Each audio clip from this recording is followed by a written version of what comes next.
I've known Eddie since I got involved in the Tulsa 9.12 project, because he was associated with KFAQ, and he's always been a voice of conservatism. We don't always agree on necessarily the way things go or the way they should go, but we've always been able to have a great, open, and honest dialogue. I've always supported him in his passion for education. And he has a passion for at-risk children, to be able to educate them in the method by which Booker T. Washington and Olivia Davidson, correct, was able to educate. And he'll tell us a little bit about that. But this is something Eddie's been working on for a number of years, and I'd really like to see us be able to do whatever we can to help him move this along. You know, we talk about, we want to do things, we want something to happen, but unless we get in there and actually help with it, it's nothing more than an idea, and it doesn't get off the ground. So many of us know Eddie from KFAQ. I'm sure some of us buy our insurance from Eddie. I don't, because I don't know why, but and I know. I'm going to have to think about this. And I was like, I don't know why I don't buy my insurance from Eddie. But Eddie, come on up and tell us about your stuff. Eddie will answer anything you got, any questions you have, and he's a great friend to us, and I appreciate you very much. Thank you. You know, it's interesting because Rhonda, to me, epitomizes what political relationships should be like. And as she said, we don't agree all the time on candidates, on issues, or whatever, but there's always been that love and commitment to each other, and trust. And we both understand that maybe we're not right, but this is just how we feel. And so many times she's been right, and I'll admit that, and I have not been right. And so it's good to know that. But it's really, honestly, this has really humbled and blessed me that she invited me to come, because there have been issues and things that we have disagreed on. And I have to say, for her to still ask me and invite me to come to speak to y'all just really, really speaks to who she is. And that's how it should be. So much today in the party, it's our way or the highway. And that's why we can't get anything done. And so, you know, and I will and will always support 9.12. And I want to encourage all of you, because I don't think there is a greater, more committed group in this town to the ideals that this nation was founded upon. And for you all to just hang in there and continue to press on. I made a statement a while back that I feel that the Tea Party is dead. And Rhonda called up. That's one of those issues, taking issue with that statement. And I stand by that statement, but it doesn't mean that the spirit of the Tea Party is necessarily dead. And 9.12 is one of those groups that I believe has always been faithful. I think there are several Tea Party groups. The reason I say that, I believe there were several Tea Party groups that sprung up more out of self-aggrandization of the individual starting them. You know, we all have our idea. We all feel we can change the world. So you have these splits in Tea Party organizations. And well, I don't agree with Rhonda, so I'm going to start my thing over here. So you have the Tea Party Express, OK for Tea, Tulsa for Tea, Tea for Tulsa, you know. And you end up with, and it's not just here, it's nationally, this has been going on. And so we're fractured because we can't somehow submit one another to the greater good. And that's why anytime Rhonda does anything and wants or needs the support, I'm willing to submit my ideas to that. And not just her, there are other groups and individuals, and I've seen her do the same thing. And I want to say good morning to Shelley and Hannah. Hi. I haven't seen you guys in a long time, and it's good to see you. And Shelley, you know, we're praying for you next week that or I guess 2 weeks, that things go well. So seriously, it's a great job and a great calling. So I just pray that you're successful. And your situation's a lot different from the other two. That we do have to add that. No, that's true. That a lot of that, I think, was a vote against the character of the people that held the positions before. So I think that has a little more to do with it, where in the case of David Brumbaugh, it was just, character was definitely not an issue. If anything, it was one of his great characteristics. So anyway, yeah, I will speak about the education in this project we have, but I just feel, and I was so happy to be able to speak today, because we're at a real strange place in the history of this nation right now. And, Amen.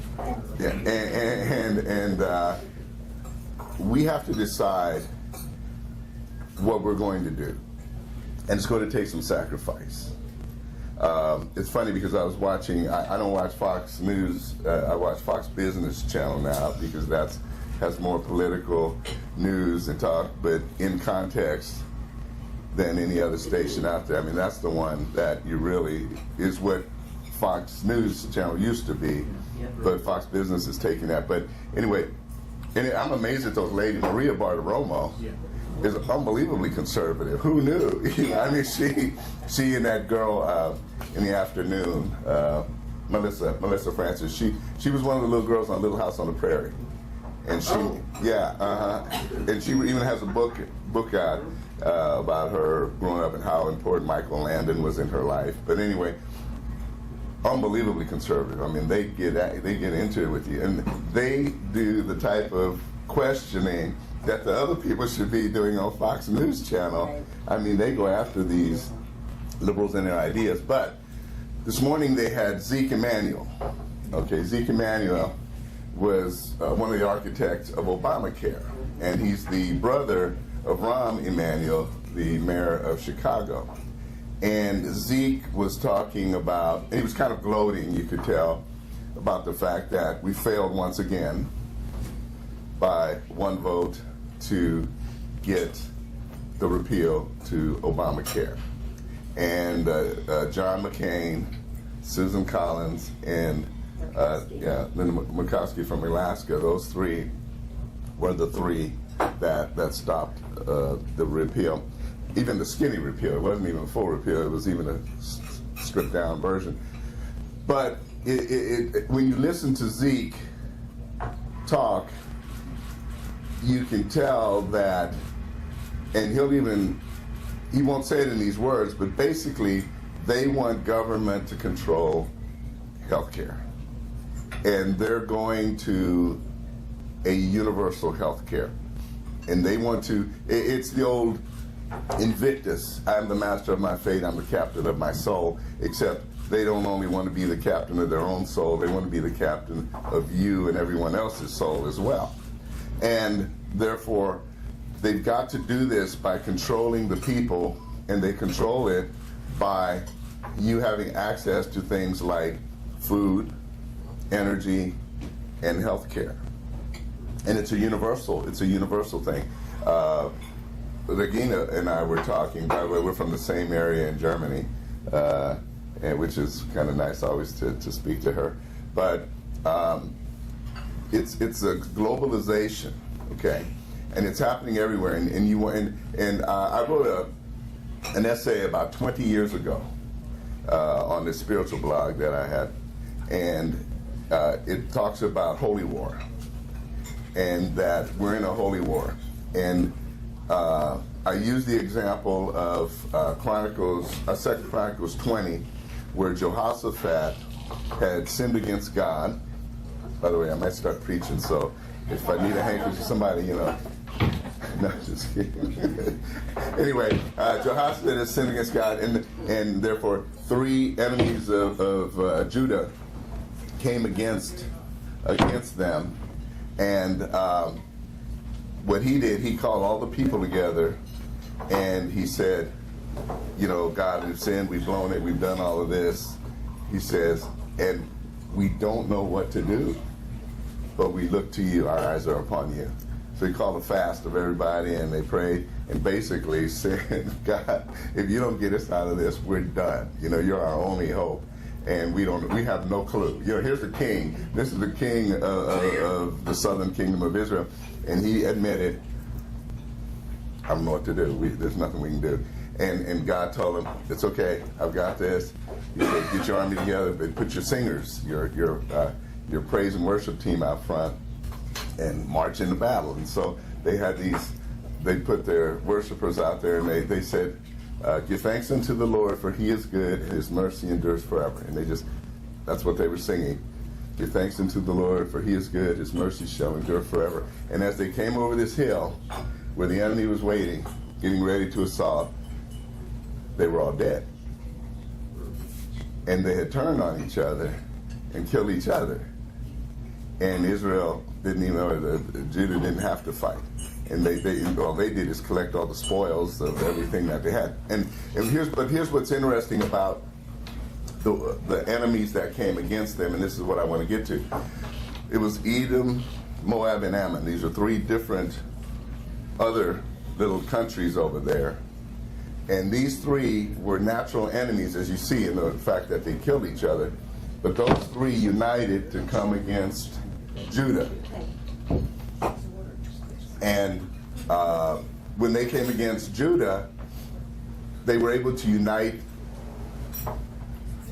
in their strategy, unite in their idea of overthrowing, because that was the big enemy. So now what I see, we have three enemies of the Judeo-Christian ethic in America, in our worldview, and that's radical Islam. Well, just Islam. It's all radical. There's no. No degree. I mean, a true Muslim, a moderate Muslim is like a disgruntled Baptist. You know, that's what that is, or some Methodists that we know. But so you have Islam, you have secular humanism, and then you have this New Age syncretism. And syncretism basically is a term that it takes elements of all the faiths and it puts it into a pot, and that's my religion. You know, all roads lead to the same place. You know, it's all good. And people say, I'm not religious, I'm spiritual. That's this whole New Age thing. And some of it is actually, you know, like getting into magic, and some of that is the New Age crystals and that kind of stuff. But it's not just that. It's just the fact of taking everything. You know, Islam's good, Hinduism is good, Buddhism is good, Christianity, all of this is good. But I'm still a Christian. So these are the three enemies of our nation and what we were founded on. And that's the holy war we have to fight. And so what you're seeing is, that's why, if you ever wonder why atheists, the ACLU, and all of these different organizations are supporting Sharia or supporting Islamic enterprises in America, they're actually fighting for these. You have the New Agers fighting and supporting this, and then the Muslims supporting these guys. And you wonder why. It's the same as Edom, Moab, and Ammon. It's the same as these three countries uniting because they want to take down their main threat. And then in their minds they think, once we get rid of the Judeo-Christian foundation of America, then we'll take care of you other guys. And they, in their minds, you know, Islam thinks, well, once we get rid of the Jewish Christian mindset of America, then we'll be able to wipe everybody else out. Secular humanists think they're so smart that they'll have a way to figure out that we'll take care of the Muslim, because we'll get those Christians that are left that we just basically destroyed, we'll get them on our side, because they'll hate Islam more than they hate us and the secular humanists. And so this is what's going on. So if you ever wonder why you will have the ACLU defending Islam, or defending Islam's right to have Sharia or teach Islam in school, but fight against Christianity in the school, is because that's not what it's about. It's about first getting rid of the Judeo-Christian ideals in our schools, in our nation, in our society. And that's how we have to start thinking. You have to think in the big picture. These people have money. Now, this takes me to the next thing. We, as conservatives, we like to give our money to political candidates. Now, you need money, you know, and Nathan, I mean, listen, we've got to have the money. Yeah, I'm not taking away from that. But the way that the world does it, the secularists, how they're doing it, and the Muslim Brotherhood, they're going down underneath and investing in groups like the NAACP, the Urban League, MAD, GLAD, all of these little acronyms, and they will, or the NAACP, and Q, by the way. But so they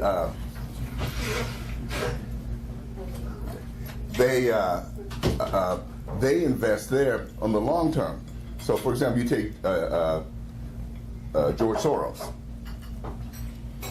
He will give $10 million to the NAACP, or he's probably giving more than them, but then Black Lives Matter is lately he has filtered his money through. He doesn't try to micromanage. If I didn't believe in what you're doing, I wouldn't give you money. That's how it should be. That's how we should think. But for some reason, all of our conservative and Republican money people, they want to hold the strings. They want to say, I'm going to give Nathan so much money, but Nathan, here's what I want you to do. Right? Shelley? Here's what we want you to do. We'll give you money, but here's what we want you to do. Kaiser's not going to do that. He already knows you're going to do what he wants to do, which is attack the Republicans and conservatives. So he's giving you money, and he says, you do what you do, and in 2 years, 3 years, 5 years, 10 years, we'll reevaluate. If you want any more, you got my 10 million now. If you want more, you will do what I expect you to do. And that's how it works. Whereas all of our conservatives, you take the Koch brothers, you take T-Boone Pickens, T-Boone Pickens.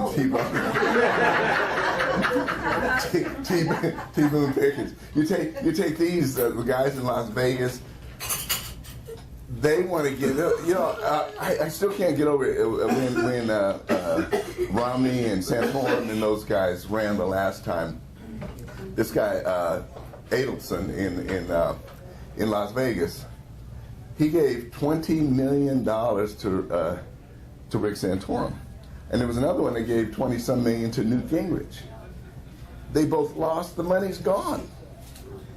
They got zero in return. Whereas Kaiser, I'll get to him later. I'm sorry, Soros. We got Big George and Little George. Anyway, but so you have Soros will give it to the NAACP, and then through them they will go into black radio.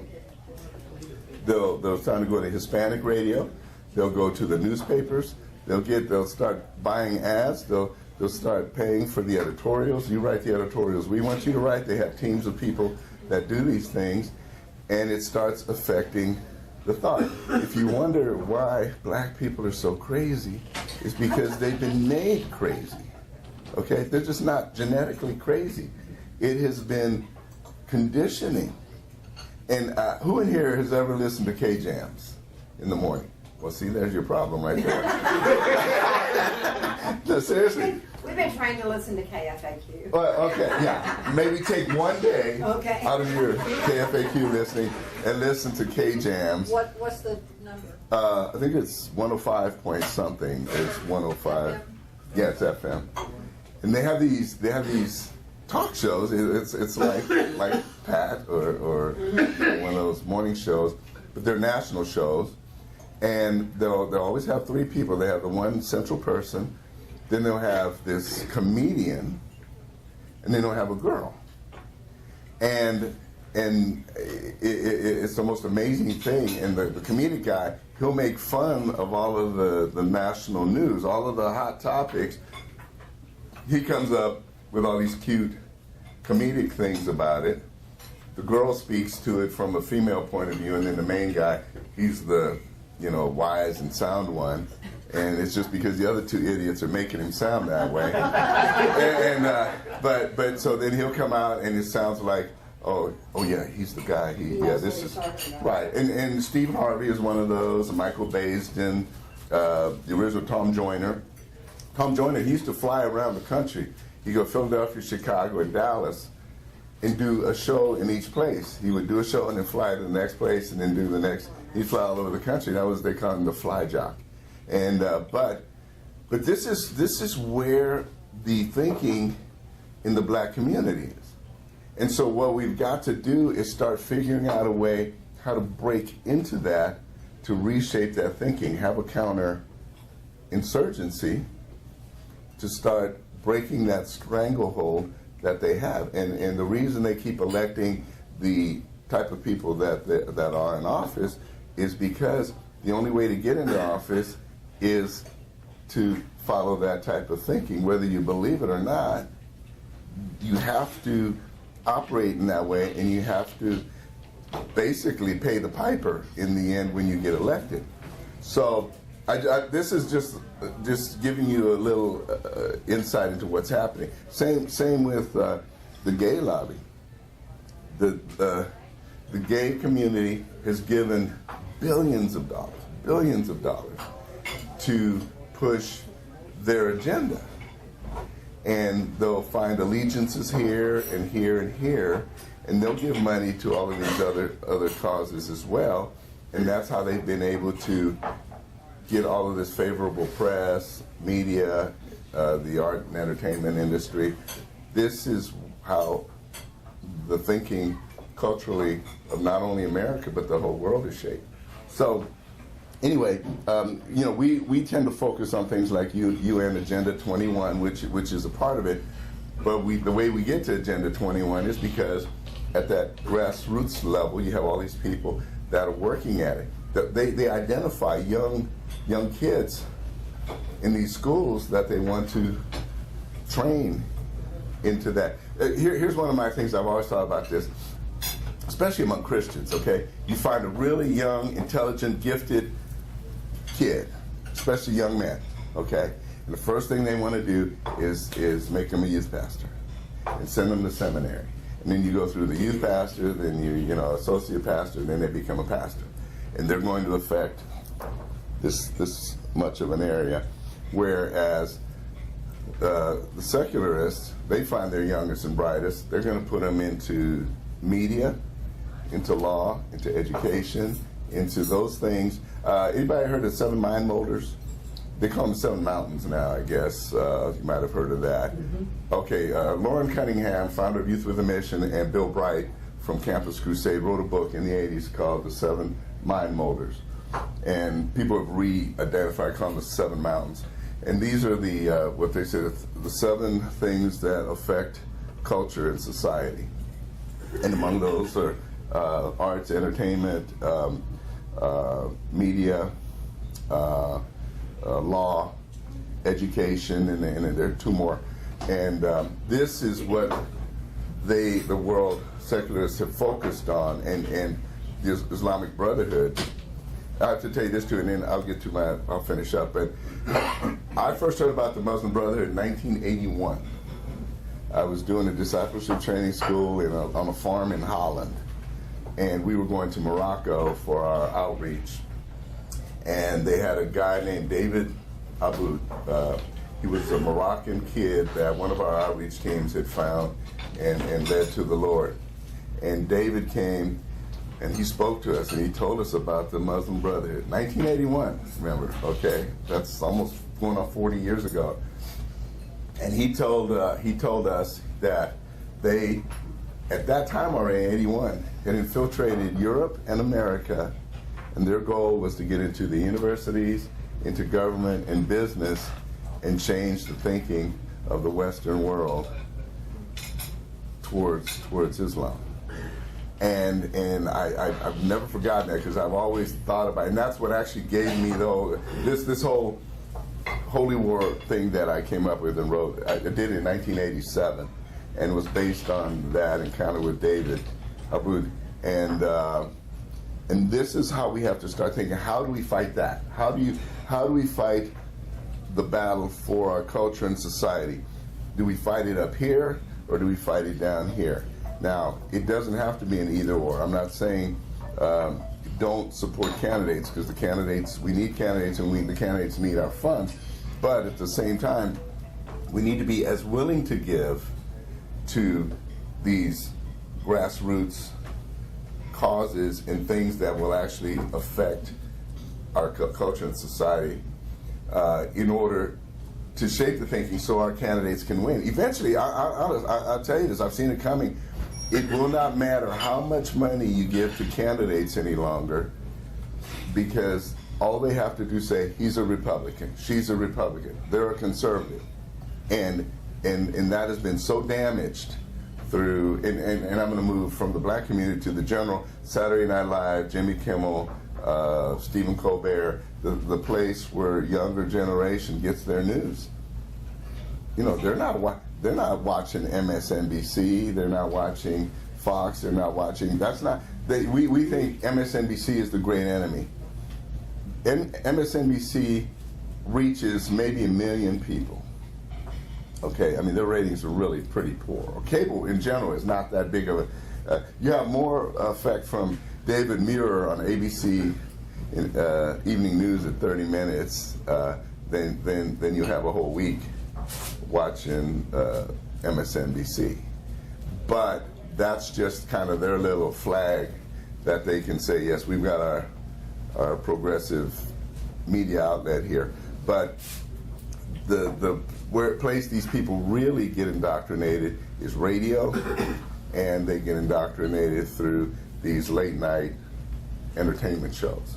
And even movies, you know, the whole, remember the Philadelphia story with Tom Hanks?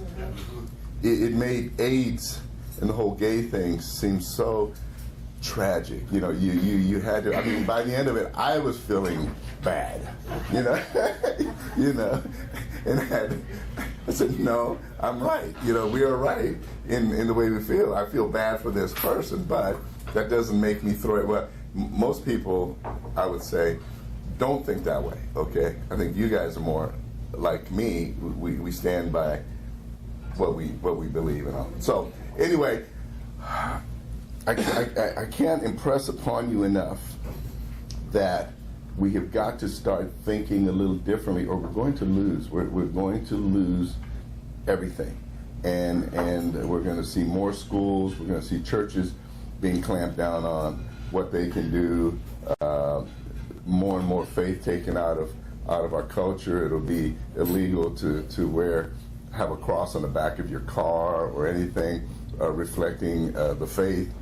T-shirts, because they will be seen as offensive, and it would be like, this is crazy, but to wear a cross would be like wearing the word nigger across your T-shirt.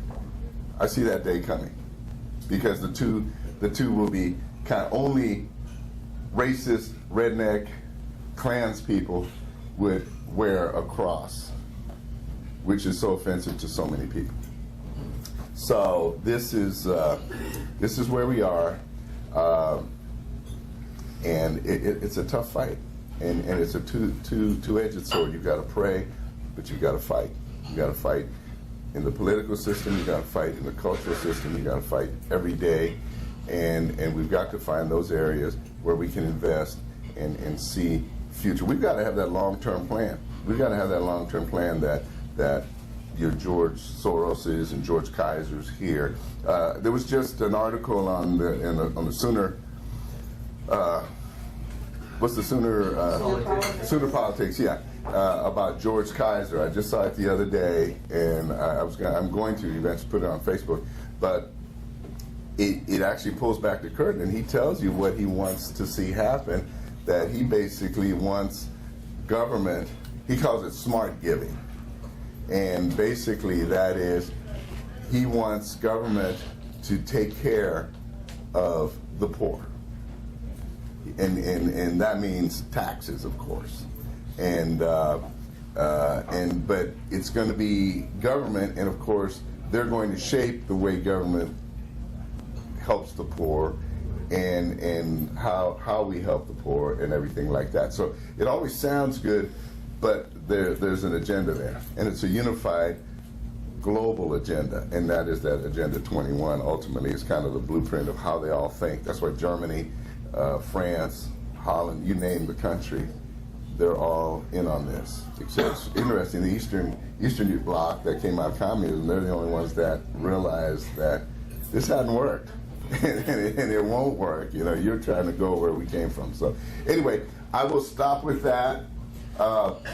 What we've done, and I've been working on this for many, many years, and as Rhonda said, we're starting these academies. It's called Washington-Davidson, and everybody, or not everybody, but most people know who Booker T. Washington is, and it's not George Washington Carver.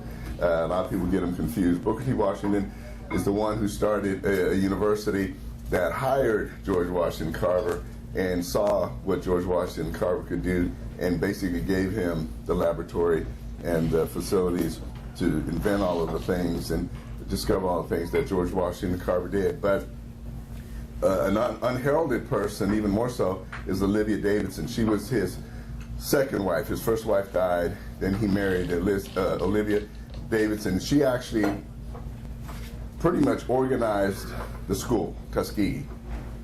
And let me tell you a little about Tuskegee. Tuskegee, Alabama is a little town about an hour north of Birmingham, Alabama.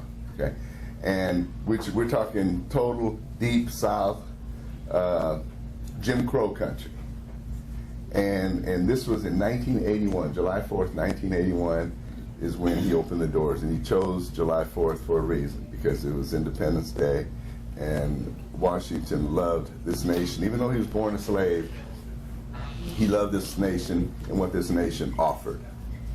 I don't know how or why. It had to be a supernatural thing that God just reached down and imparted in this little slave kid who never knew his dad the understanding that this nation offered even an ex-slave the greatest opportunity on earth, and he started this school. And so Olivia Davidson, though, was the one who set up the curriculum, set up the school, and basically their foundation was built on character. And he said, you can fill your head with all the knowledge in the world, but if you don't have character, you'll be more ignorant than the most uneducated person. And it's true. And if you look at our educational system, their focus is on smaller class size, more money for teachers, technology, all of these peripherals, but there's no emphasis on character development in the children. And so he's saying that what you've got to do, if you teach the kids discipline, respect, and a solid work ethic, they will succeed. That's the thing. They'll learn on their own. How is it? I took a 20th century world history class, and they actually had to start in 1860. So we start from 1860 to 1960. And that is the greatest century of innovation in the history of mankind. I mean, think of everything that happened between 1860 and 1960. The combustible engine, our gas engines, electricity, light, nuclear power, flights, thank you. I mean, you guys can think of it. Computers, exactly. Everything basically that we're developing or building on today happened through that one century. And most of those people who discovered or invented those things never even graduated from high school, right? And those who did were in a one-room schoolhouse. A one-room schoolhouse, one teacher for K through 12, okay? And the founders of our nation were, by today's standard, would be considered ignorant people, but no, they studied, they knew how to learn on their own, because it wasn't about the learning. They learned for a purpose. They didn't learn because you're supposed to learn. And so this is what Booker T. Washington understood. So we're wanting to start this new model of education based on that, and we had it going. And we were set up at a church in North Tulsa, and then Dr. Ballard found out about it and made the state shut them down. And then through people like David Brumbaugh and others in the legislature, we got them to change the law to where they could meet together, and so we got rid of that. Then they came up with a new rule: you can only have 9 hours a week with FaceTime with a teacher in front of the kids. Because what we were using is the EPIC charter schools system. It's the programmed learning, and it's online. But the teachers are watching and monitoring what the kids are studying on a master computer. Each teacher has 15 kids under them, and then they go visit them every 3 weeks, sit down with them, let the kids work on their own. Those of you that are familiar with Accelerated Christian Education, ACE, it's similar to ACE. That's what I graduated from. Well, yeah. But this is on a computer, it's online. Similar system where you do your paces and then you do your tests. So, but we finally, and we've been working on this for several years, many years now, just praying and waiting for the right partnership, and I think we finally found it, and it's the Salvation Army, the Boys and Girls Clubs. And we're going to run it through the Boys and Girls Clubs, and the kids will come and they'll go to school from like 8:30 to 3, and then at 3 they go into the Salvation Army after school program, and they have all the recreation, and in the middle of that we'll have different classes. It's funny, they call life skill classes now, but Booker T. Washington, when they came to Tuskegee, the first 2 classes they took were the value of a toothbrush and how to comb your hair. I can say, no joke, these were actual classes that they taught on how to wash your clothes and press iron your shirts and tie a tie. The guys all wore ties and they dressed up, and they, it was almost like a military school, but it was all about understanding that you have to have discipline and you have to have the understanding of what works in a society. One of the reasons that black kids can't, and not just them, but other kids, you can get poor white kids too, don't succeed is, what's the story? Was a kid in Australia or somewhere that had his face tattooed, and then he was a dad, couldn't get a job. Yeah. It's Trump's fault. Yeah. But well, he, somebody volunteered or offered to pay for him to get the tattoos removed from his face, and he's just happy now he can get a job. But these are things that my son, for example, when he used to wear his hair long, and he always wanted to dress like a hippie or something, and I said, well, we're going to church and we're going here, and you're going to dress this way. He said, why? Why do I have to? I said, well, if your friends throw a party and it's a Hawaiian party, how are you going to dress? Well, like a Hawaiian. If it's a hippie party, I'm going to be a hippie. Okay. I said, well, imagine this is a Hawaiian party, but it's not. And this is the way they want you to dress. If you don't want to go, if you don't want to dress up, don't go to the party. But don't try to tell them that they got to change the rules for the party. It's their party. They want your haircut, and they want you to dress up. So, and you go, you know what I mean? Just had to put in those terms. So anyway, that's what we're working on. We're working to get this, and we need help. We need funding, and praise God, Rhonda, the McKeechans, and others of you, Donna, have supported this cause in the past through the years, and we'd like to ask if you would too. We need $50,000, and if somebody does have that, hey, praise God. But if you have 50 or whatever, and you can do a monthly, what we're trying to do is get $300 over a year, which would be $25 a month commitments from enough people to do that. And we do have some donors that'll give $1,000. I mean, in fact, I'm working on a couple where we may get substantially more.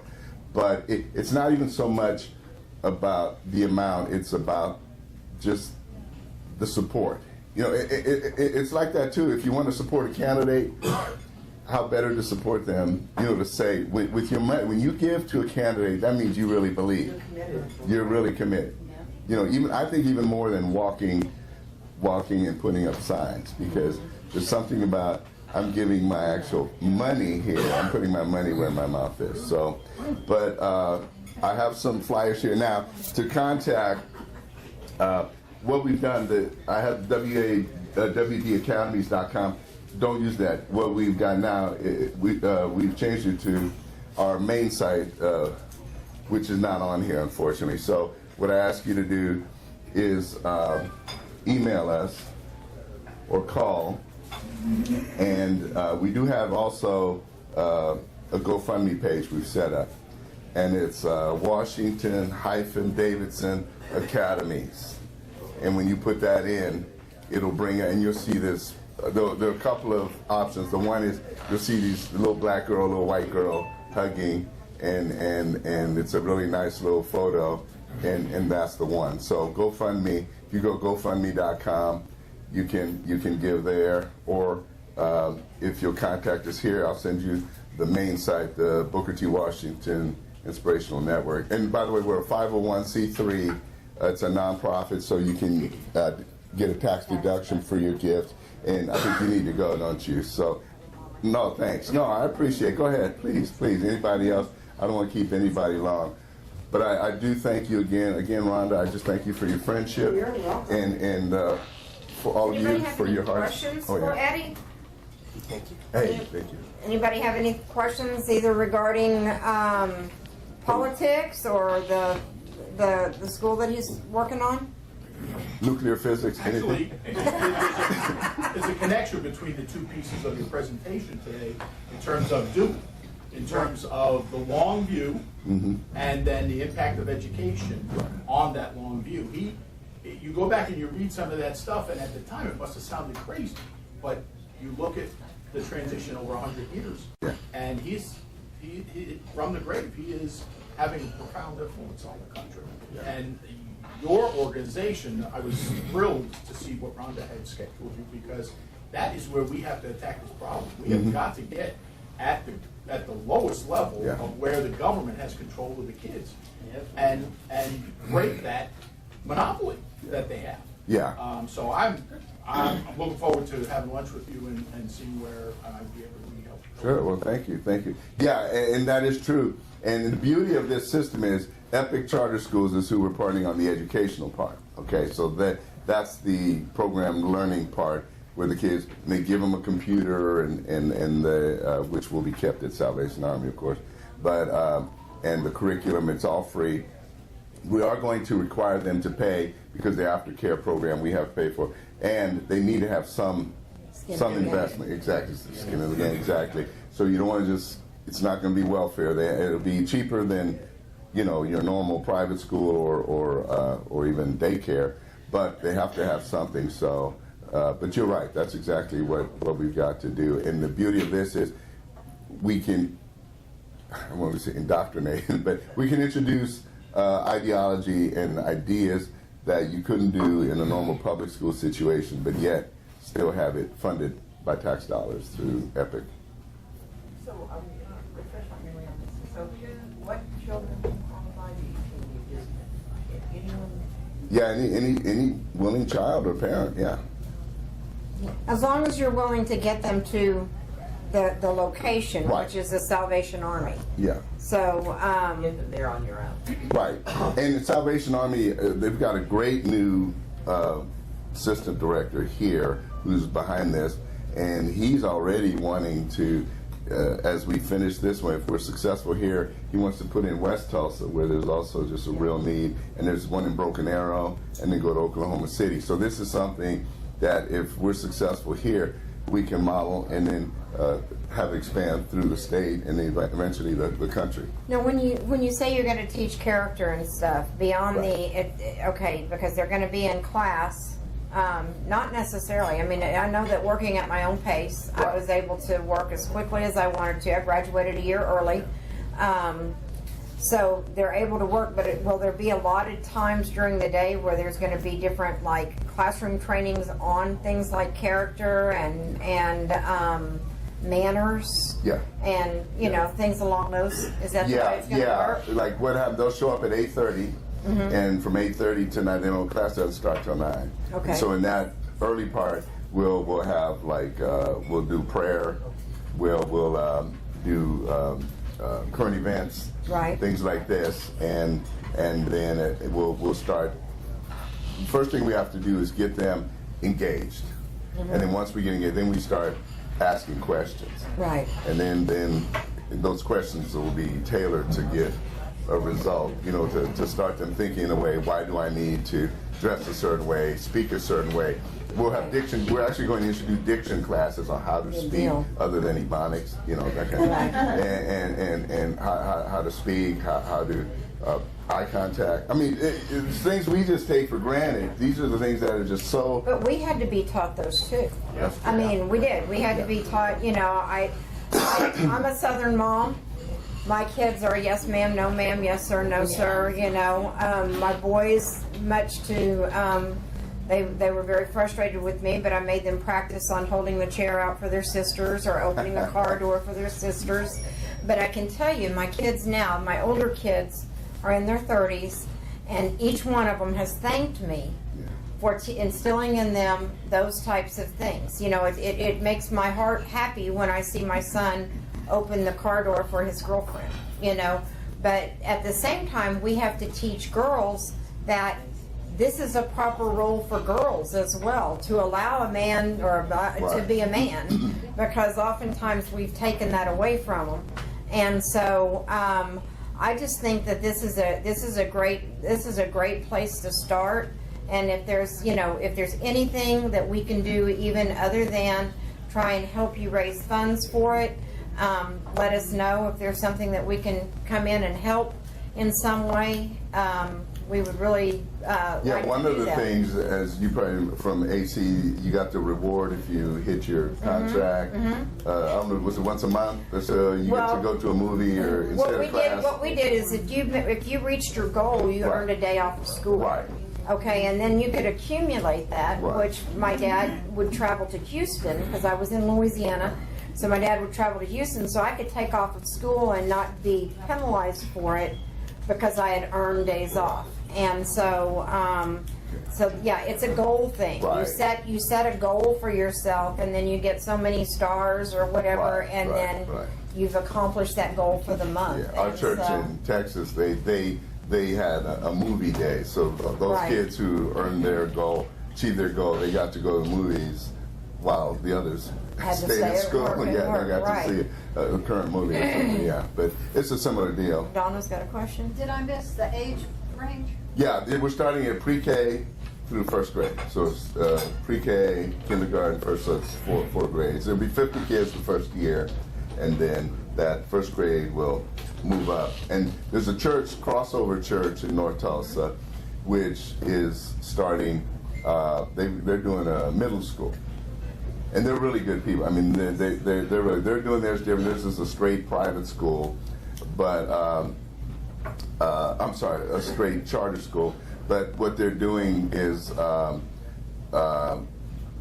theirs is centered around athletics. Like they run a football program, very successful football program. So their kids that play football, they're putting them in their school, and they're just doing 7th grade, and then they'll add a new 7th grade next year, and they're going to run. So what we're hoping is that our kids will eventually go through 6, then we transition them into that, and by that time they should have a good foundation to continue. So I mean, honest, it's been a really, really beautiful thing to see the things that are going on, and the way God seems to be bringing this Nancy together. had a question. Yes, ma'am.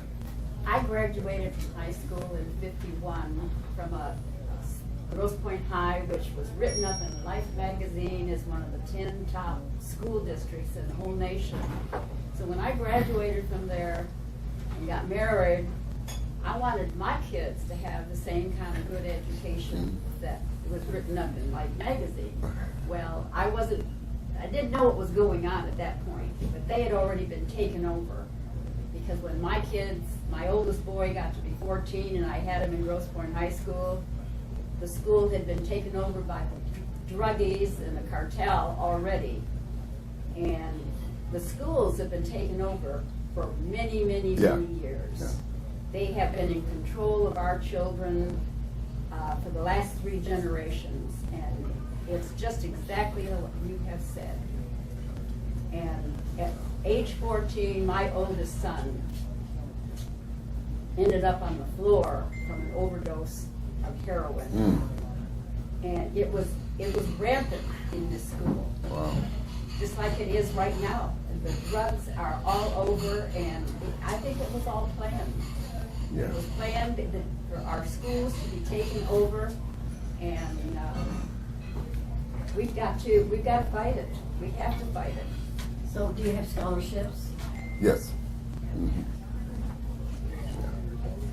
So we can commit to $25 a month, and you have a place where we just go to this right here. Well, that's the email, and then I'll send you. But this, we have that site. It's the Booker. Okay, there are two options: the GoFundMe.com, and then you put in Washington Davidson Academies, and it'll pull it up, and you can give through the GoFundMe, or you can go to Booker-T-Washington.com, and then it has, and you'll go WDA Academies, and then has a donate button, and you can give, and you just put what it's for there. You can do it that way. The problem with GoFundMe, do you get all of the money, or do you have to give a portion of that to GoFundMe? We give a percentage, but it's not that big of a percentage. Okay, because I know that before, if I've used it, it's been like 7 or 8%, and so you don't want to lose that.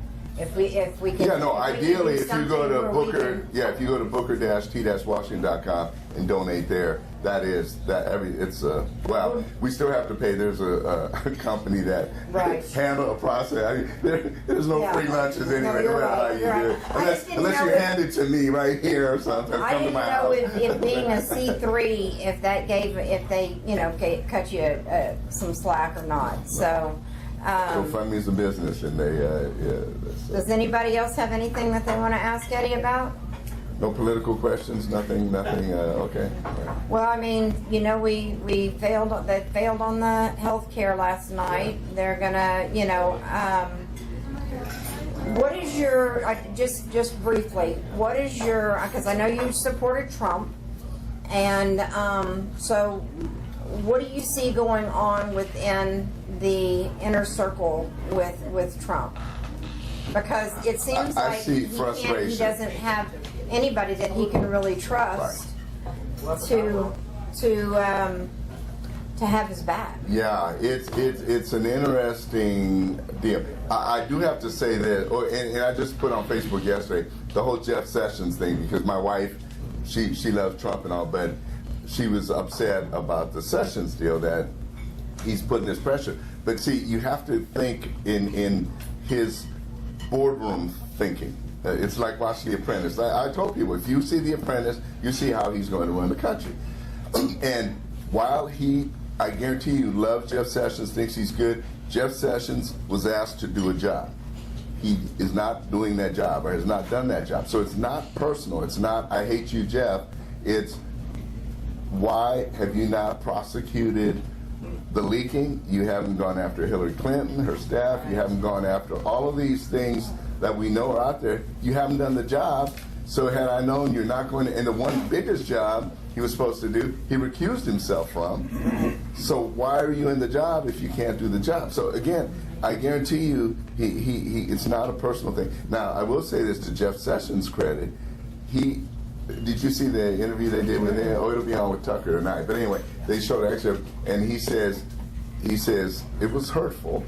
He said, but he is a great leader, and I have a job to do, and I'm going to do my job. Yeah. And as you notice, last night they've already said now they're getting ready to crack down. They're bringing action against leakers.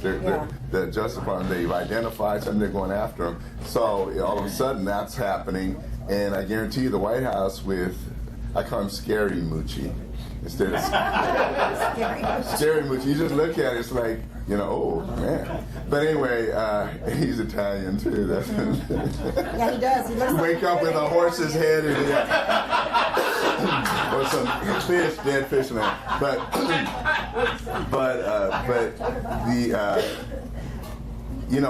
he's hitting people in the face with a brick basically to get their attention, and this is the whole problem with I think the Republicans in Washington, that they have gotten too comfortable playing nice. Right.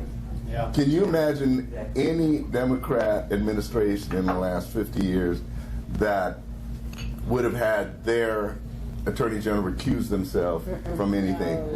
No. What? Remember Janet Reno? And you had Eric Holder and all that, yeah. And Loretta Lynch. The shenanigans, everybody says they don't care. No, they For hold some us reason, to we- a different Right. standard than what. The real problem in D.C. right now is not the Democrats. It's the Republicans. John McCain, Lindsey Graham, That's right. Lisa Murkowski, Susan Collins. Those people have got to be gotten rid of. Yeah. I don't know if those states, the people will get rid of them or not. But as long as they're there, and McCain can try to sound all good and everything, but deep down, he's seething because Trump basically said he's not a hero. He still holds that there, and he's upset, and I know he failed and Trump didn't. So all that comes into play. But that's where the real problem, and it's the same here.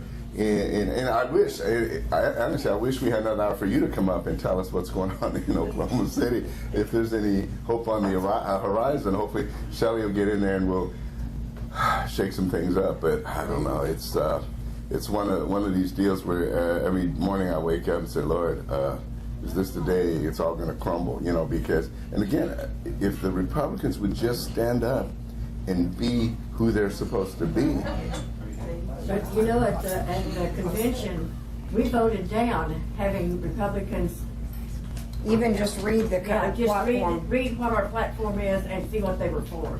Now, when And you say voted we, that down. I'm sure you weren't No, one of the I we. wasn't Yeah, one. yeah. And we So the only, they. and here's the thing, we only lost it by a couple of votes. Yeah. So, we're getting closer and closer to that, and I think the more that you see that goes on, that people are going to, we do have a platform. And we're not asking people to agree with 100% of it. Some of it contradicts itself. And yes, it does need to be looked at and perhaps condensed because it's outdated. However, just let us know where you stand. Yeah. And that's the problem, is that you've got these guys, like a number of these guys that are out here running now, none of us know them. We never, they've not been a part of our groups, or they haven't been part of the Republican Party for those of us that are active within the party.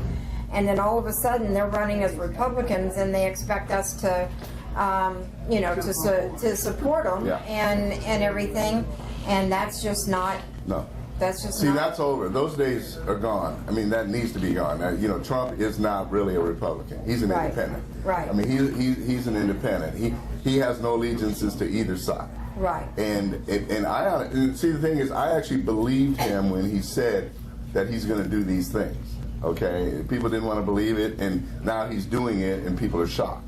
And we knew the type of person that he was. Like I said, when I watched him in The Apprentice those years, I knew it. There's something about this guy. And if you go back to the Oprah interview back in the 80s, every interview he gave, even back then, it's been consistent. It's always the same thing. And the thing that actually won me over, I was a Carson guy originally. Right. I think that was my guy.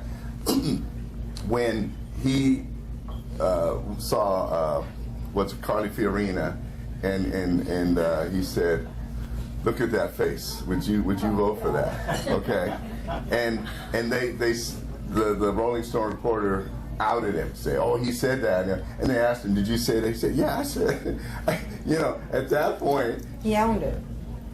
but the fact, exactly, he didn't weasel. Oh no, it's not what I meant, or da da da. No, yeah, exactly. He owned it. It's that extreme ownership, and then in South Carolina, he attacked George W. Bush, and at that point I said, oh, now he's done it. And then he ends up winning there, and then I said, okay, this is unlike anything or anybody that I've ever seen. So. In any way, I think the best way to support him right now really is through prayer. Just keep, and it's funny because you got all these Christian leaders that are the ones that are standing around, and there's a whole website devoted to just praying for the guy. my wife's on it, and she's sharing all this stuff with me that they're asking for prayer every day for this guy. And I think to myself, this has got to be the only thing that is keeping him afloat here right now, because I've never seen anybody attacked like that. But even locally, this state is in trouble. I mean, I think we're in trouble in our state house, and so even there, we've got to continue to find. I mean, I want you to go to Congress, but then who do we get to replace you? Is there somebody that we can get that will? He's got He's got it covered. That's right. Okay, all right. No, that was one of my first questions too, because that's one of the things that we are really lacking in is our bench. We don't have a bench. So we get a good person elected, and then it's like, okay, now who are you going to mentor? Who are you going to prepare to take your place? Because we then all of a sudden we're left with, oh my gosh, what do we do? And thank goodness in 76 Shelley was she worked side by side with David. She knew what was going on. So I mean, that one to me is a no-brainer. But you get some of these positions out there, and we don't have backup. We don't have somebody that can come in that we know that we can depend on to to carry the conservative message to Oklahoma City. And so it's just important, guys. Our state is going to slowly start going back Democrat. It already has. We've lost 4 seats in the last 2 years. That should have been strong Republican seats. We've lost 4 of them. And we can't afford to lose any more. But at the same time, the people that we are electing, we've got to hold them accountable. And we've got to stand up and say what you did was wrong. Whether it was voting for the budget or whether it was, voting for whatever it is, we've got to hold them accountable. And listen, there are guys out there that started off kind of shady. They did, but if we're willing to work with them and mentor them and show them where they went wrong and what they were thinking, because like I've told you before, if they don't hear from us, they are hearing from the lobbyists, because the lobbyists are up there every day that they're in session, and that's who they're going to hear from. So we do make a difference, but we only make a difference if we're active. We can't just sit back and expect that the state is going to continue to be Republican. And to be quite honest, we haven't been any better off under Republican rule anyway. I mean, we have a governor that's nothing more than a figurehead. And but we can change that this next election cycle. But we've got to be active. We've got to get out there. We've got to make phone calls. If you can't walk, make phone calls. If you can't, send letters. I mean, support. We've got to do what we can to support the people that are going to go up and represent us. And whether they're in our district or not, their votes affect us. If Shelley gets into the House, even though she's not my state rep, her vote is going to affect me. So it's important that we get good people up there that are willing to listen, that are going to understand and know the Constitution, and are willing to work through it. And I thank you, Nathan, for voting no on the budget and for voting no on all the things that were wrong. Because I think in the end we're going to find out that the vote that Nathan and Chuck Strom and all of those guys made was the right vote. And I think that the courts are going to, and so the PR nightmare that they were hoping to avoid is heading their way. So Donna, did you have something else? Yeah, just like she said, contact everybody. I contact everybody I know. I don't care if they're mine or not. And I need you all to contact mine, because she is Carol Bush. She got Carol Bush. Isn't she lucky? If you know of somebody that can go into Midtown and get rid of her, please do it. Push them. I mean, my gosh. And I've known her for years.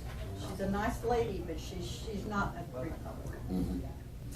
They figured that out. That's something they figured out. We've seen it with the mayor.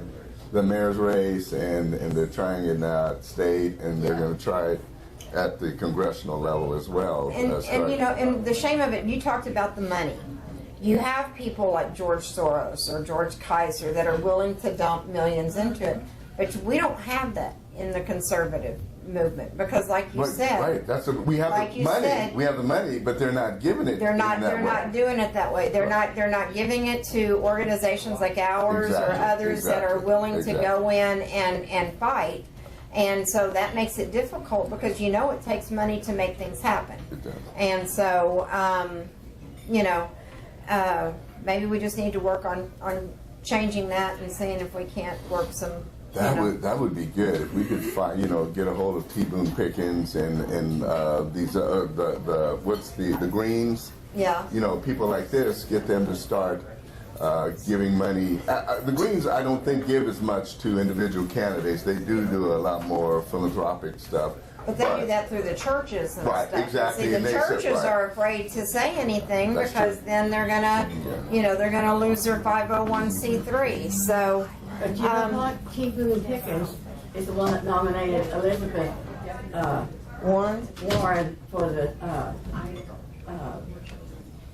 what is it, where you're really important in Oklahoma? like the who's who or something. The big main thing, people who have been put into this, what is it called? I don't know. But T. Boone was the one that Yeah, nominated her. he's one. I mean, I just use him as an example, but because he's very well known. But there are a lot of other money people out there that we. It's so sad. Most We don't of know them about are the ones that are like McCain are the ones that Support the moderates. Yeah, more moderate. But I Just think, say liberal. right. Well, but you can also look and see, since moderates and liberals have been in control of our country, how far we've declined. We really have. And so. But they would say that it's the conservatives holding them back. No, I mean, I know, that's what I they're know. trying to. I've often said that if I were what the Republican Party should do in Washington is just boycott the vote. Say, okay, we're not going to vote. You guys push this through. You own it. Mm-hmm. You own all of this. That's what we should have done, I think, with Obamacare. You own it, and then when we're here at this point now, they can't say, "Oh, it's you guys that did this." And no, you brought it in, and then because so many of these things, and when people see the actual ramifications, that's when people start waking up. But Nope, you're right. that's Well, just thank one you, point. Eddie. We All right. appreciate you, and we're going to have you back. All right? Well, thank you.